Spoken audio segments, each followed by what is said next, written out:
time there'll be chalk. So, welcome to Juice Podcast. I'm Gwen Douglas. I'm Emily Harmon. And here we are. Today's episode. Thank God. We're in my spare room. We have a live studio audience today. His name is Ludwig, so if he barks, that's who it is. Well, feel free to bark along yes. at those barkable moments. He'll be coming in and out, I think. So, today's episode we're doing no sulphate.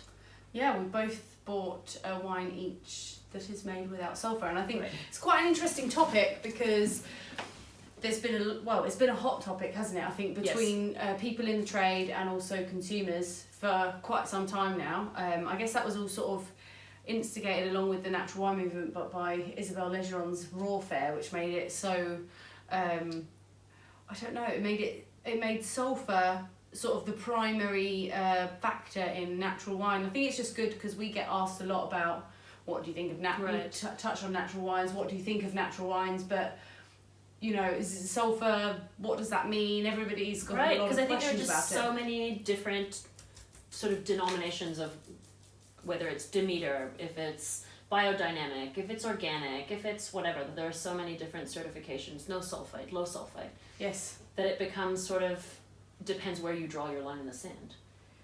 Yeah, and I mean, in terms of sulphur, also, I mean, there's the question of what is natural and what are the farming practices, and is it a sustainable business model in terms of environmental, social, economical. That's all different factors.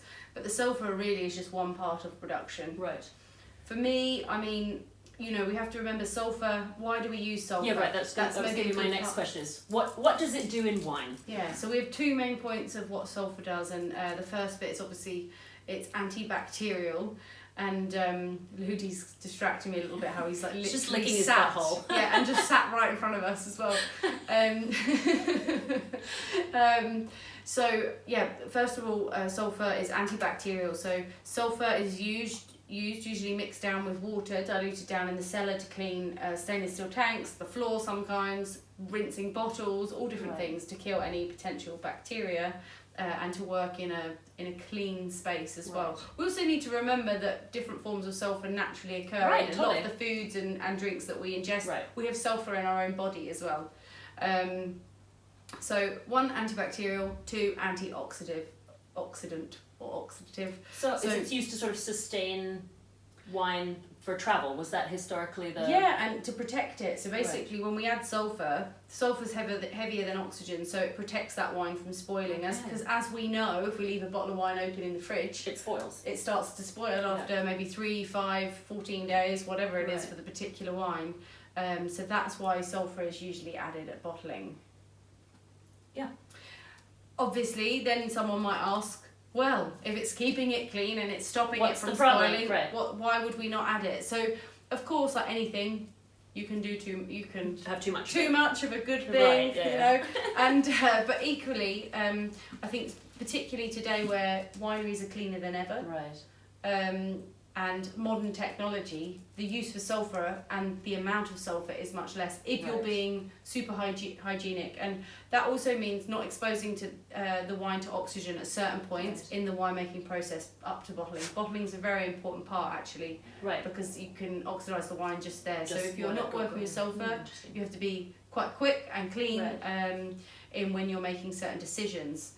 You know, it's not a wine that makes itself. A person has to make those decisions. I also think like for a while there was a big sort of hate on sulphur because people were like, oh, I'm sensitive to sulphur. I mean, I do think that a lot of times people are more sensitive to, say, to histamines in wine than they are to sulphur, because we eat so many foods that have sulphur added as additives anyway as a preservative, like dried nuts and fruit, that are often at much higher dosages than wine is. Yes, and I think there's still not enough data and research on both of these two things to even be able to say 100% this is the case. I've spoken to many doctors because I've been told I've got a histamine intolerance, or I'm low on an enzyme that breaks down histamine. So, you know, I have to manage my diet at certain times and also just sort of not drink too much. But, you know, has its challenges. When you work in alcohol, totally. But, you know, and I know a lot of people that have that when you get red cheeks or red neck and different, you know, headaches, migraines, even some people. And I think, again, we still need more data out there, and there are many doctors that don't know anything about either of those two things. I was in South Africa, and the doctor said, I went to the doctor, wasn't very well, and he said, I mentioned about the histamine thing, and he said, oh, maybe you've got a sulfites allergy, and I was like, actually, I really don't think so. Yeah. So that's not usually a trigger, but I'm not fully informed, and I don't think anyone is, and so it's actually, well enough that would I be know something anyway. would be nice that if anyone has any research or has come across any research, to please send it our way, because I'd be interested in reading it. We should ask your sister, she's a doctor. Yeah, she'll be like, things to look into. Wine for the winos among us. Yes, I would love to know if anybody does have actual scientific data on it, or experiential knowledge on it as well, of, you know, I've noticed this and that. But it's not going to damage your health. But I do think there are times when sulphur is needed, because I've tried a lot of wines that taste also that were just very dirty. But then equally, I've had wines that have got way too much sulphur that it mutes the nose. And I, as we'll see with these two wines here as well, there is a lovely expression on the nose when it's done right, I think. Perfect. So she's back. She's got the Corbin out, because neither of us are drinking that much today. Right. Thank you. Oh, I don't know. Okay, well, we'll start with mine, and we'll pull the cork on that. Now I've got old Master Ludwig. Oh, he's going down. The Prince. The Prince. There we go. Shall I? Much better than the Tycho. I was about to say, Gwen. Thank God we're not at the shop today. Well, you've done your homework today, so you wouldn't need to open the... Oh no, it's kind of mean, isn't it? Oh, no, it's good. It means I do the homework, because I hate that opener. This is tiny Ludwig, who's very interested in the Corbin. Okay, great. So, yeah, so actually, I'd already Corbin this bottle just 2 days ago, so there shouldn't be any concerns there. So, the wine that I'm pouring now, just for the sake of everybody, well, listening, watching, you can't see from this far oh, away. nice colour. So, we have a rosé from northern Greece, from Domaine Ligas. So it's called Le Rosé, the rosé from Domaine Ligas or Katima Ligas.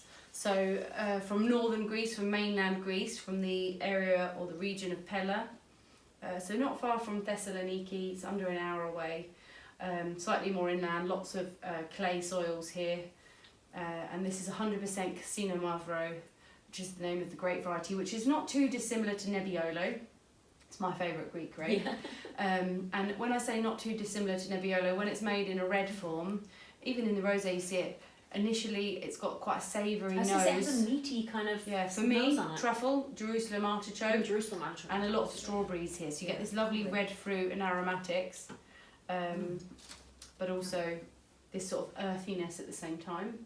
And then when it's made in a red, in the style of a red wine, you get this lovely, obviously acid structure as well, but then quite a good amount of tannins too. So it's a bit like Nerello Mascalese, Nebbiolo. It's kind of Greece's answer to that, or vice versa. So I love the colour too. It's a really nice sort of antique rose. It is, but kind of it's verging on peachy. Yeah, peachy pink. Yeah, it's a really nice colour. It literally looks like what strawberry juice might look like. Ludi, what are you doing? He's just digging at the carpet.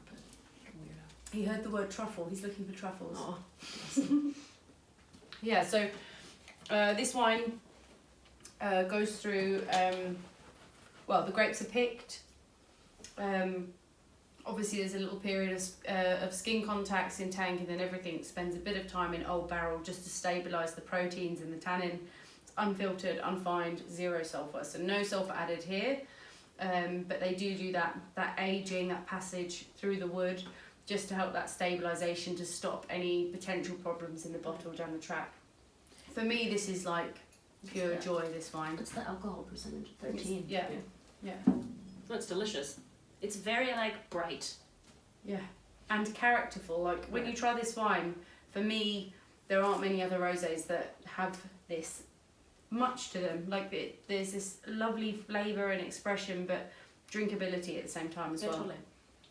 It doesn't have that sort of like, sometimes with southern French rosés, you get it more all over your mouth, sort of in that back part. This is way more in a line. Yeah, linear. Describe it. Yeah. What would you have this with?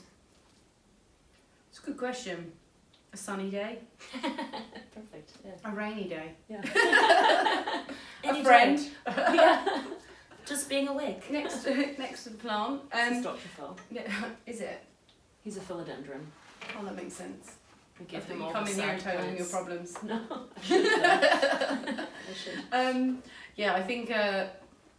For me, I would treat it with. I mean, do you know what would be quite nice? Just popped into my head. Char grilled quail with pomegranate molasses. Ooh, yum. Oh, pomegranate molasses would be great with this. Totally. You're like, Yeah.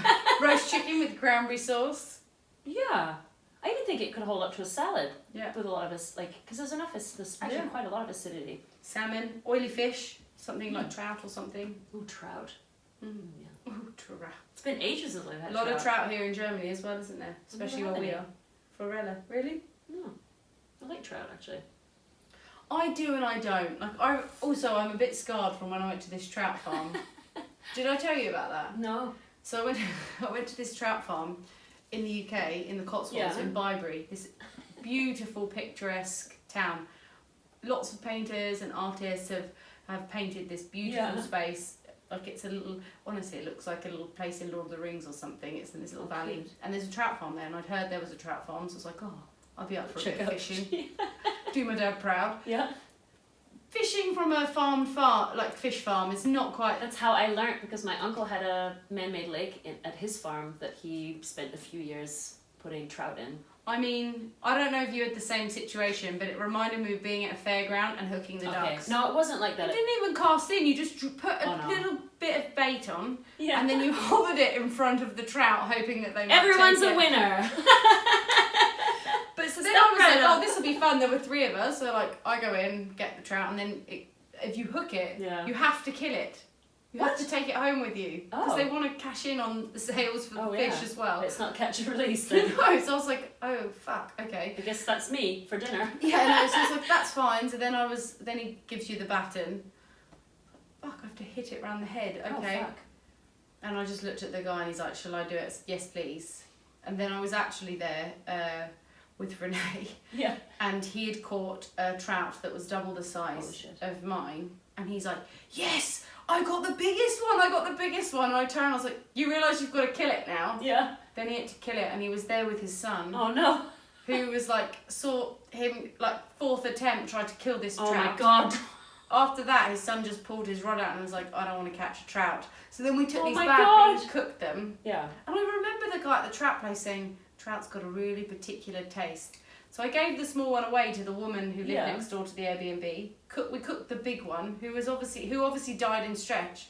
Oh no! It was the weirdest tasting hormones. Yeah, it was the weirdest tasting fish. He's like, you will it not was enjoy almost like this. squeaky on your teeth, weird. like cardboardy. It was really bizarre That's really texture, and ever since then, my feelings towards trout. Aww. Because it's one of the first fish I ever really cooked by myself. Because I don't know, we never really ate fresh fish growing up. Wasn't really something we had. A trout is fresh if it's from but I had it as an adult, Oh, okay. in my 20s. Oh, okay. Yeah. Oh, I see, sorry. But when we were kids, so I did have trout when I was little at the farm, but then I was so picky that I would only eat the trout that I had caught. So I would catch one tiny fish and I would be like, you better put that fish aside. I've got my eye on it. I'm watching where we're going. It's marked, it's my fish, and I will only eat that fish. But I didn't have to kill it, so... I'll gut and scale. I'll do that. Right. And fillet. But killing is a difficult thing. I mean, I was 7, so... That's fair. I think thankfully no one made me kill the fish. I think now I could do it if I had to. I would, for sure. Chicken? Just with the head. I think that's how they do it. What? You just hold their feet and hold their head, break their neck. Is that how they break the neck? I thought they twisted it. I think you can probably do a pull and twist as well. If anyone knows the proper technique. You step on the feet and then you just pull. I mean, most of what I say on this podcast are lies. So I don't think they're lies because they're not. Well, they're not intent. I think they're not correct facts, but I don't think they're lies because I think when you say them, you believe them. How polite, not correct facts. So not facts. Yeah, but I don't think you're actively just making it up. You believe it when you're saying it. Yeah, that's why today we've got the iPad. Yeah. We could check right now, but I don't think we should check how to kill a chicken. I don't know what I was about to say then. It sounded really weird. Kicking chicken. Yeah. No. That's bizarre. Yeah. I mean, that's how I heard who knows? Talking about misinformed. animals, should we segue into the coronavirus? No. I know, it's a hot topic. Well, Hot topic. You wore your mask on the plane. I did on the plane yesterday. There's a lot more people around wearing their medical masks though, isn't there? Even on the street. I did it mostly because, like, after we were super tired, Lucas has had the flu, we had to fly, and that's always when I get sick. It's like flights after a moment where my immune system is I have lowered. considered putting those. I wear them often on the plane. Inside, I'm like a Japanese person. I do believe that. I could happily be living. If I spoke Japanese, I wouldn't be living in Berlin. I'd be in Japan. I love everything about Japan. So I've thought about this medical mask, wearing them out in public before. I just think the main reason why I wouldn't do it, because I'm a bit of a germaphobe, massive. I don't even like sharing glasses with people. Toothbrushes, forget that. I'm the opposite. But I think, yeah, you're much more relaxed. I have to be. I'm in a job where I'm like, I mean, I'm clean at work, but I have a good, strong immune system, I think, because I deal with so many people. Bleeding all over me. Yeah, I think. Although I do wear a mask at work sometimes. And too. you wore the mask on the plane. See, I would feel a little bit stupid wearing one. That's the only reason why. I'd probably die if there was a pandemic because I'd be too worried. My ego would kill me. Vanity. Yeah, death like, by no, vanity. I'm not going to do that. It doesn't look so good. No, because like after the last time I was in London for work and I was so tired after 2 conventions back to back, I knew it was that plane ride because I got a respiratory infection when we got back. And a lot of it is just touching all the dirty surfaces People and love then touching your mouth. Never just don't touch your Apparently mouth. you touch your face like all the thousands of times a day. I have to say that's one thing that as a tattooer we don't do so much. Because you're constantly wearing gloves, you just learn to not touch your face. And you've got the mask on, right? I do, so not always. I only wear a mask if I'm closer to someone, yeah. Then I will. And especially if I'm close to their If head. it was a bum tattoo or something.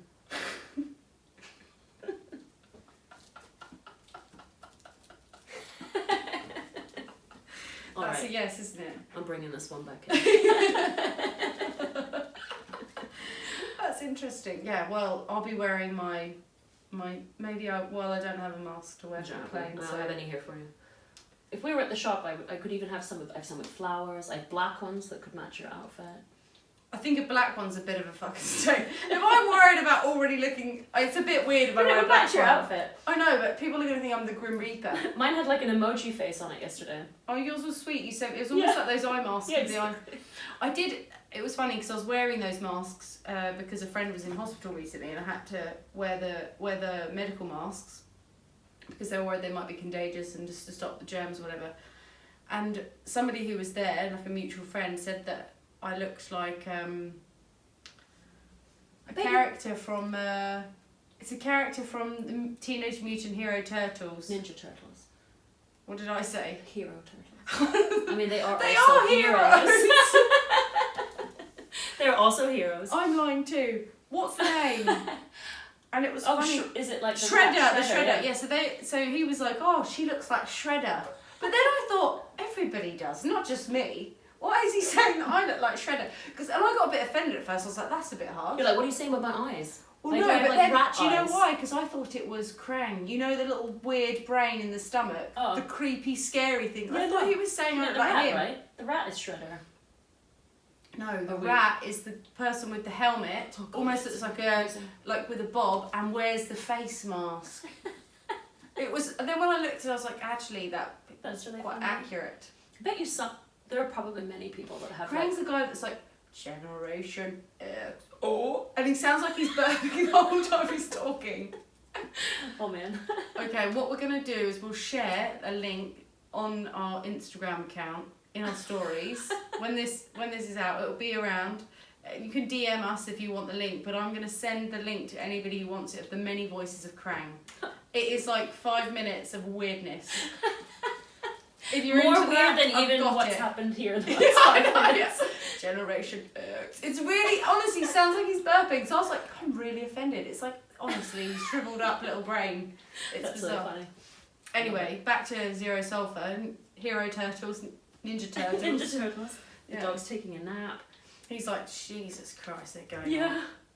So yeah, beautiful, pure style of rosé, full of character. And I think if this wine, jumping back to the bottle, if this wine had been sulphured, maybe, and filtered as well, filtration's another topic altogether, we wouldn't have the beautiful colour.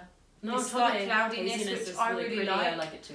Yeah, so don't be scared if you see haziness, and also this lovely fragrant nose. I mean, there's so much character in this, and on the palate, the texture. Totally.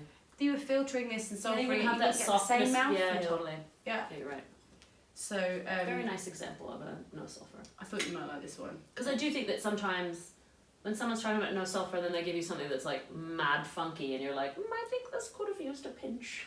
Yeah, hard and fast rule is like, not all wine made with sulfur is good. Not all wine made without sulfur is good. There is good wine. Yeah, totally. In And every category. Yeah. Right. It's about finding the ones that, if it's something you're really passionate about, not consuming sulfur, then try out a bunch and I find would what say works in best. this defence, because I know people say the other thing that should come up is the thing about the hangovers, right? Oh, People go, for fuck's sakes. I have hangovers no matter what wine I drink. Sulfur, no sulfur. So if you're going to say there's no I think hangover... it's the volume, isn't it, mostly? It's not...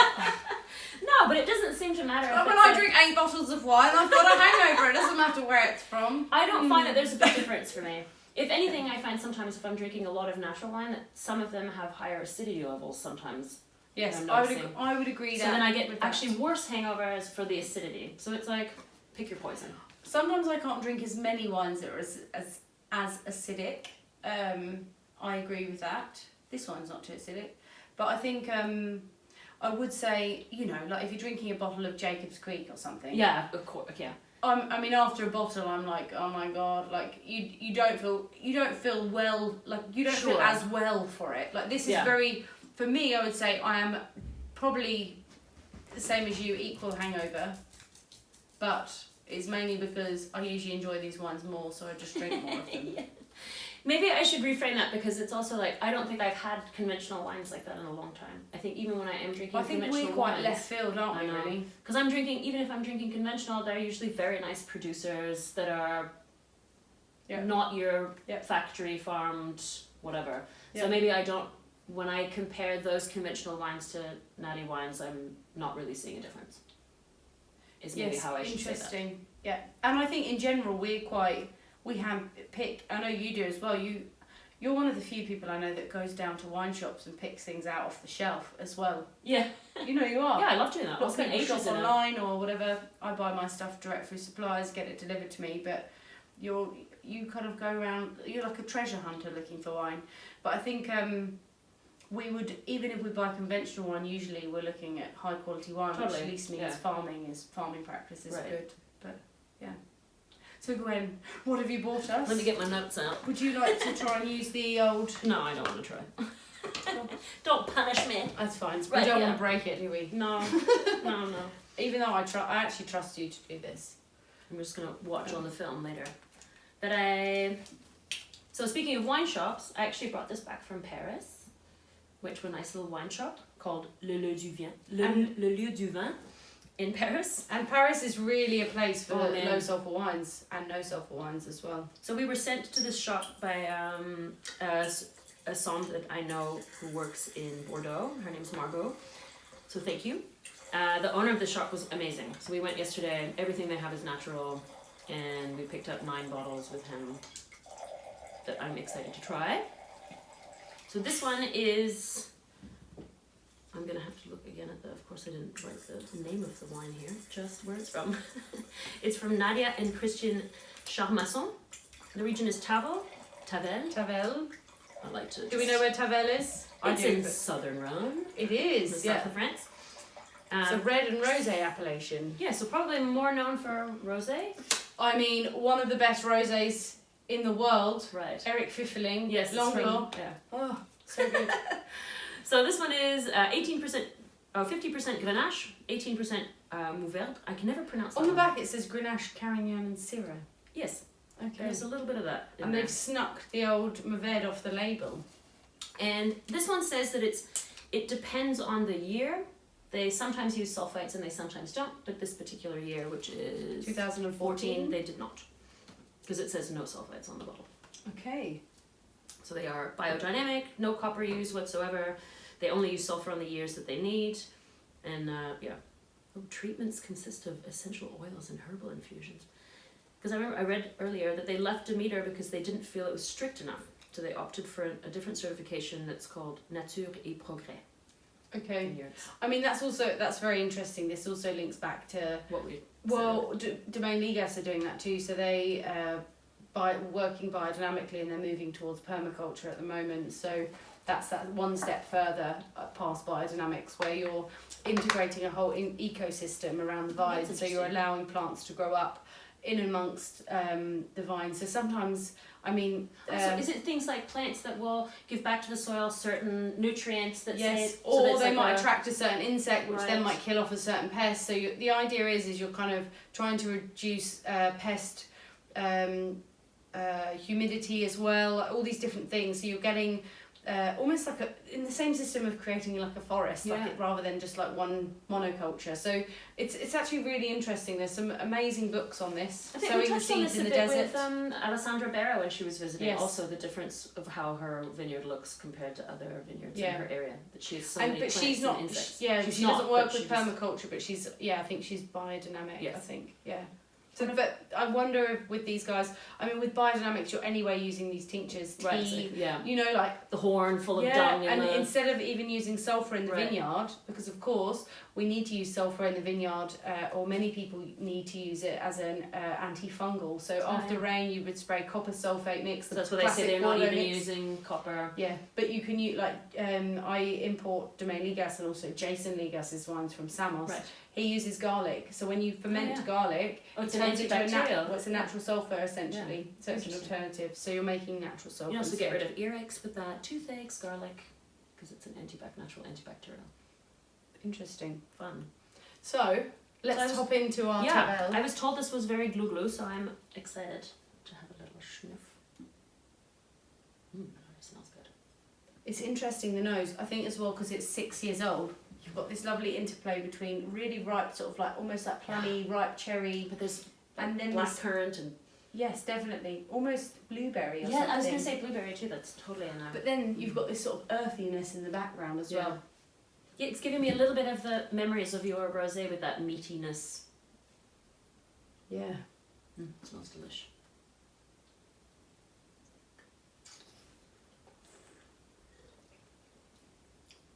Yum. On the palate, you get much more spice, don't you? Yeah. That syrup starts to come through. Very high acidity, What's that alcohol medium on this? bodied, some fine tannins. What's really nice about this is you get these fine sort of supportive tannins, but the fruit is very present. Right. It's really, yeah, it's a little more tannic than I expected. But Do maybe, you? I think it's less tannic than I expected, but maybe I didn't know what I expected. yeah. But there's lovely freshness with this It's really one. nice. Do you But know I what? think you have to be careful. It's like almost 14%. Is it? Yeah, it says it's 13.9. That's one You'd that have to be that's careful. trouble. Don't get led astray. No. Down this little woodland path here. Says the Gewürztraminer drinker. High alcohol, low acid wines. Good for your tummy. Yeah, there's a help. Drink healthy. Yeah. Oh, this is very nice. Yeah, no, very interesting. I think, you know, again, the appearance is quite cloudy. Yeah, it is. But it's also a very pretty colour as well. Yeah. It's quite, this is, you know, it almost looks like a tattoo label a little bit, doesn't it? It's got kind of a funny label. I mean, if you look at it from afar, it could be a tattoo artist. Then when you get with it, it's kind of a basic drawing. Yeah, when you get up close, it kind of has like a, maybe whimsical is the right word. Whimsical, okay. Because it kind of has like a... They could make it a bit more punk, couldn't they? They could add some knives and hearts, because and it's daggers in her heart or something on there. Because it actually says Balazu de Vaussieres. Probably destroying that, not one I've said before. But it's a vin de France. Mm. So they're doing whatever they like. Yeah. I mean, I don't know, I think this would be like a cool summer night right before bed. Chill it down a little chill bit. a little bit, yeah. Or autumny with like a pie, like a sort of I gamey like that. pie. I'd be down with that. Some good lard pastry and something gamey in there would be good. What sort of pie? Probably like the one I had. I was about to Yeah, say. would actually be good with this. Yeah, the clown bar classic. The pithy. I don't even know what it's called. Yeah. It sounds like she's making fun of me when she makes that face looking at me.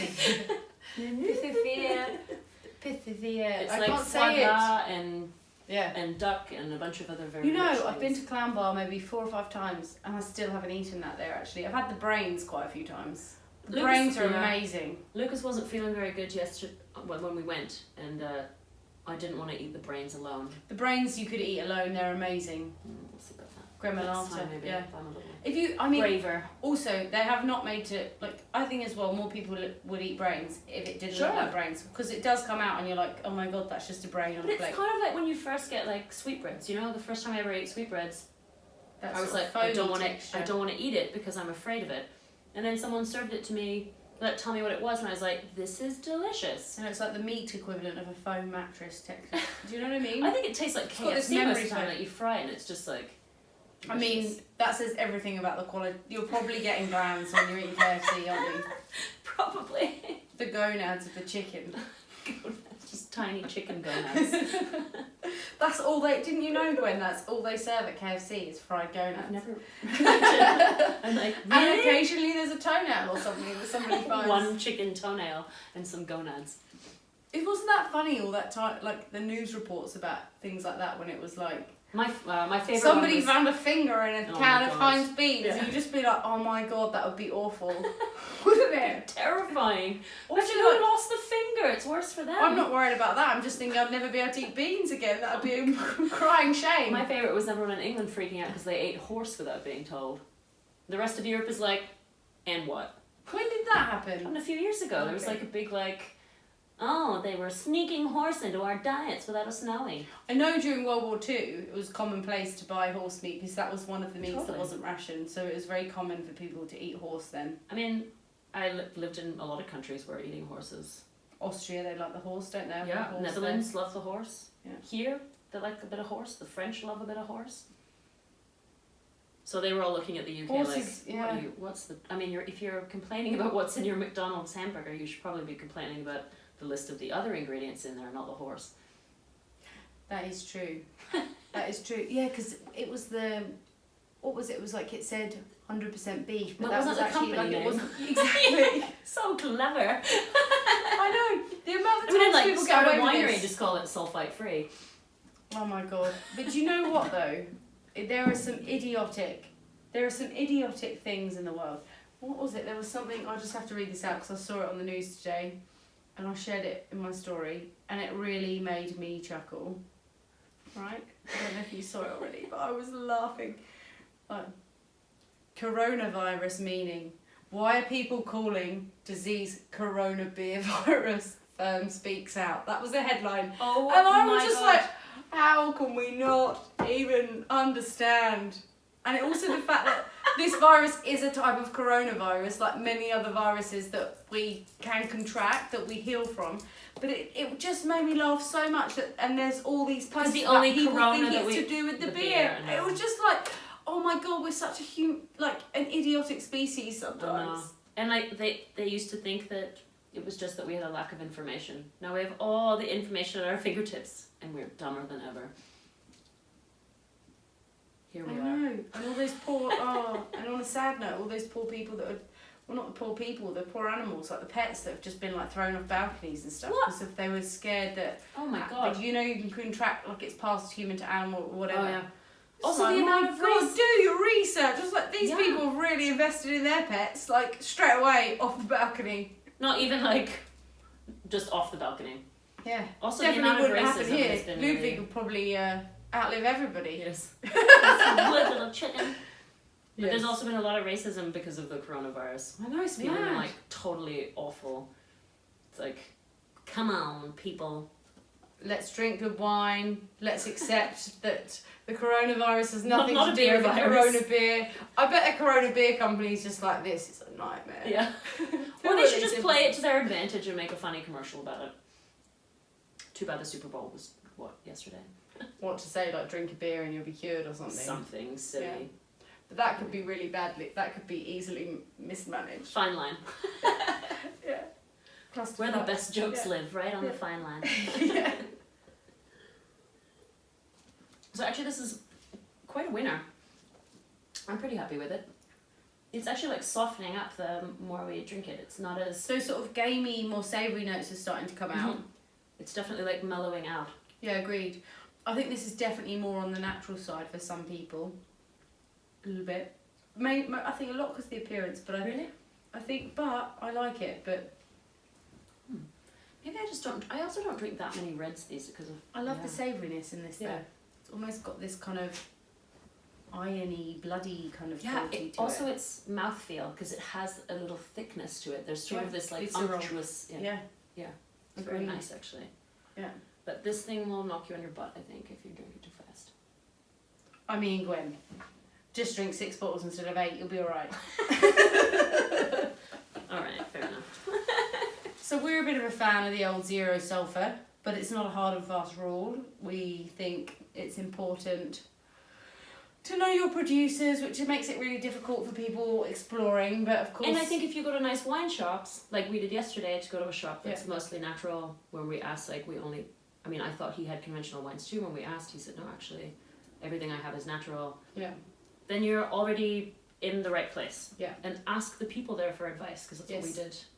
I think, so for people who are in London, I would look at places like P. Franco, Noble Fine Liquor, Winemakers Club, quality wines in Farringdon, wine rooms in West London, even Bottle Apostle as well. They've got some bits, and if you're in the south of London, look at Divine Cellars as well. In Berlin, obviously, Rocket, Viniculture, 8 Green Bottles, Fraulein Grosel, Naturalis, you can buy natural wines from him too. Mosto from Olaf next door. So there's quite a few shops around. Obviously, if you really want to know a particular producer, you can find us on Instagram at juice.podcast. On Twitter at juice_podcast. And on the website at juice.show, where you can pick up a snazzy toast bag. I mean, you could carry toast in it if you like. Better for once. Yeah, it'd be interesting to know how many slices. It depends on the bread. How many How long is That's not interesting at all. I don't know why we need to know that. Forget that. Otherwise, we'd love to hear about your favourite no sulphite wines, and we'll see you next week. Yeah, and just for those of you that are following or listening or tuning in, obviously please subscribe if you're on the audio platform or the video platform. We've got the YouTube channel, which is Juice Wine Podcast or Juice Wine Show, and then on there you'll see underneath me there will be a little subscribe link if you want to click it. It's just coming up with the Juice logo shortly, and if you want to check out another episode, just underneath Gwen. Boop! Just like that. Until next time. Cheers! Cheers!